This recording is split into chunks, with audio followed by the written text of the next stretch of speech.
గురువుగారు, చాలామంది ఇళ్లల్లో ధనం ఉందని, లంక బిందెలు ఉన్నాయని చెప్తున్నారు.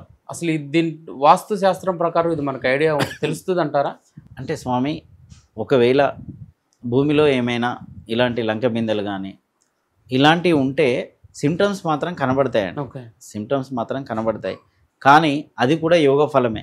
ఓకే. ఇంతకుముందు నేను యోగం అనే పదం వాడాను కదా, ఉమ్. అది కూడా అదృష్టంతో కూడుకున్నదే.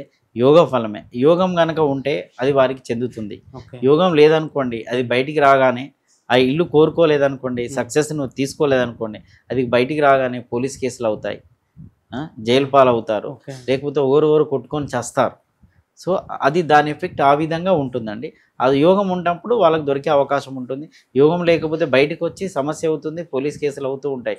నన్ను కూడా చాలామంది పిలుస్తూ ఉంటారు, గురుగారు వాస్తు అనగానే మీది ఎనర్జీ వాస్తు కదా సార్, దీంట్లో చెక్ చేయండి మా బిల్డింగ్లో అంటారు. సో అలాంటి వాటికి నేను మొగ్గు చూపనండి. అలాంటి వాటికి వెళ్ళను, అలాంటి వాటిని నేను చూడను, అలాంటి వాటి గురించి ఏమి చెప్పను. కానీ ఉంటాయి అంటే ఉంటాయి. అవి మనం పేపర్లో టీవీలలో చూస్తూ ఉంటాం కదా, ఇక్కడ దొరికింది అక్కడ చెప్తూ ఉంటారు, వాళ్ళ ఆధారాలతో సహా చూపిస్తూ ఉన్నారు.